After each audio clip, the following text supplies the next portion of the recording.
All right, so we're going to look at indicators in monitoring and evaluation. Remember, we are looking at health programs as our focus of discussion. Now, we have done an assessment. We have decided on what interventions we need to implement. Now, that is when now we need to decide on which indicators we need to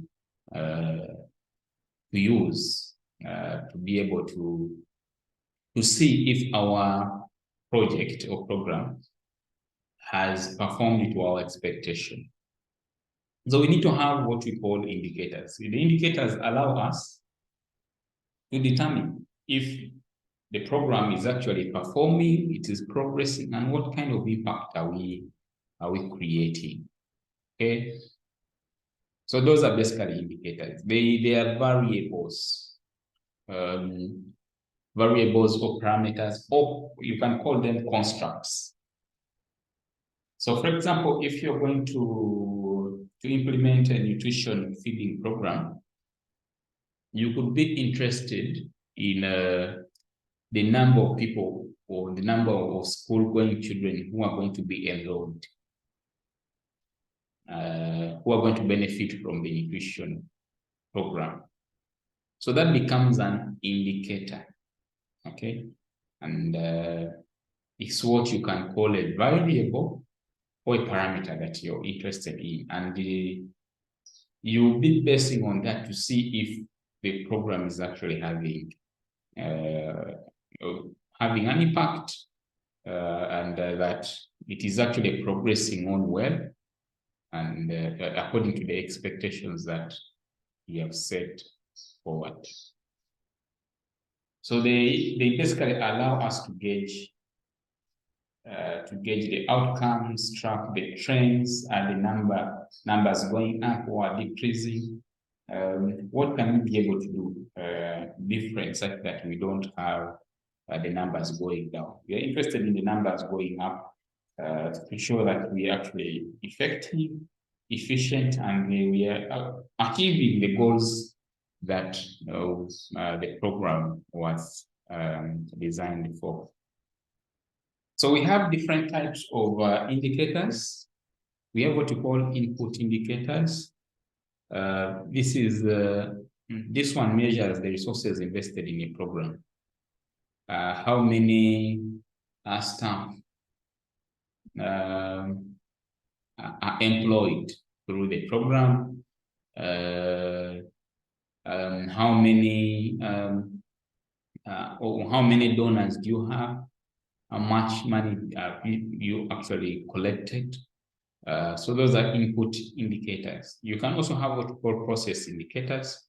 This is now looking at the number of health visits, the number of trainings done, the number of you're basically assessing the activities and services that you are delivering. Okay, and then the output indicators. If you are looking at the services that you're providing, or if you're looking at the product that you are releasing. Okay, so how many people have been, for example, if it is a program about providing direct medical services, how many consultations have been done, or how many surgeries have been done, how many people have been reached by the program, or how many people have procured the product that you actually producing. Okay, and then we have what we call outcome indicators. This one measures the changes in health or nutrition status resulting from program activities. Okay, so for example, you implement a nutrition program in a school, and then the outcome could be the number of children who are no longer having, who are no longer malnourished. Okay, or you look at the performance. Okay, has the performance increased because of the school nutrition program, or has absenteeism decreased? So those are what we call outcome indicators. So you have to select the appropriate indicators. The indicators are very, very many, whether in health, whether in nutrition specifically, but there are very many. But you have to choose the appropriate ones. So what are the things that you actually need to look at in choosing the appropriate indicator? One is relevance. This means that the indicator should be really in line with the program goals, objectives, and outcomes. Okay, they should be aligned. That means if it is a school feeding program, then the indicator should be really in line with what the program was intended for. Okay, if the nutrition program was intended to keep school-going children in school, then also the indicator should be aligned with that. Okay, the indicator can be that absenteeism from schools should be above, and absenteeism should be minimal than maybe 10% or something like that.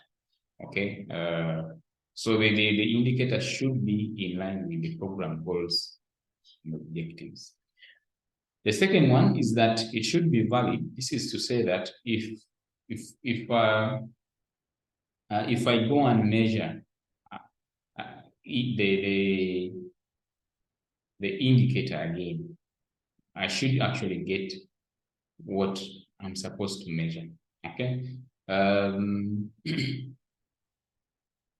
If for example you're looking at an intervention that is supposed to improve nutrition status of children under the age of 5. Okay, one of them, the indicators could be that you have a minimum of or you expect that you don't have malnourished children by a given percentage. So how do you determine the extent of malnutrition after intervening? You can use, for example, the mid upper arm circumference as the measure. So you have the cutoffs. So using a MWAC tape is a valid way, okay, to really assess the extent of malnutrition in a given group of people, because it actually gives you valid results. And then you also look at reliability. Okay, so the first instant, which is validity, is that the MWAC that you use indeed can measure the extent of malnutrition. Okay, so you have the right tool and it is measuring the right parameter that you want it to measure. Reliability is when, if you use the MWAC and then I give it to another person, the person also uses that same MWAC, they should produce the same results over time. Whether it is the same person using the MWAC or it is another person using the MWAC, or even in a different setting.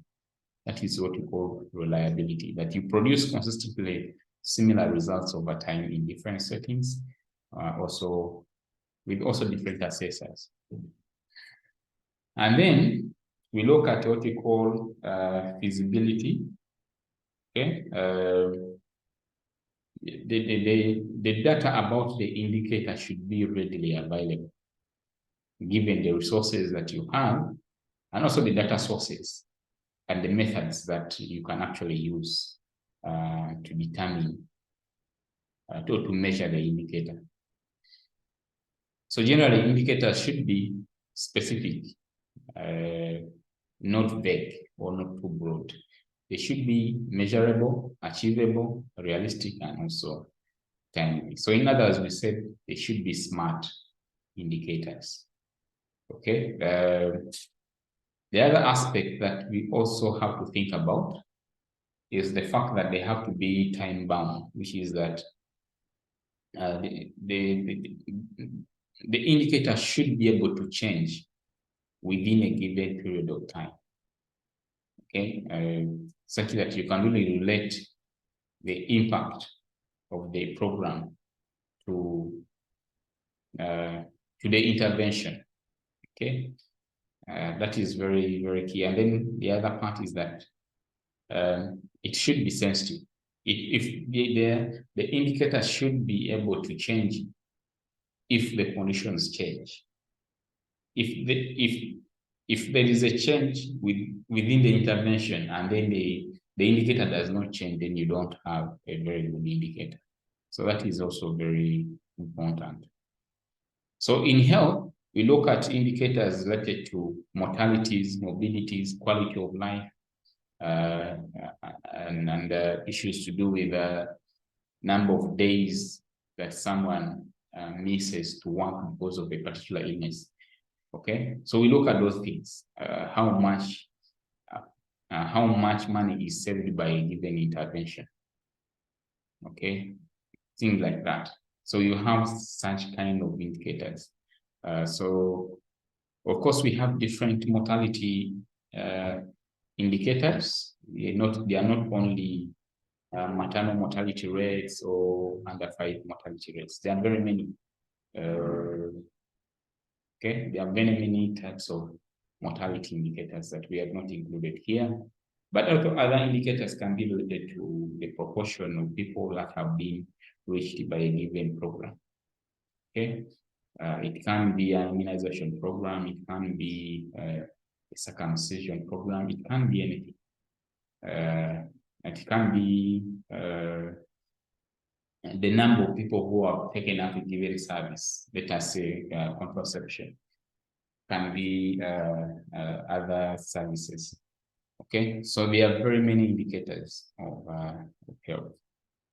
In terms of nutrition, we also look at prevalence. Okay, the prevalence of many aspects. We can also look at the number of people reached by a given nutrition program. Okay, so we can look at prevalence of malnutrition, prevalence of exclusive breastfeeding. We can look at prevalence of anemia. A lot of indicators in nutrition.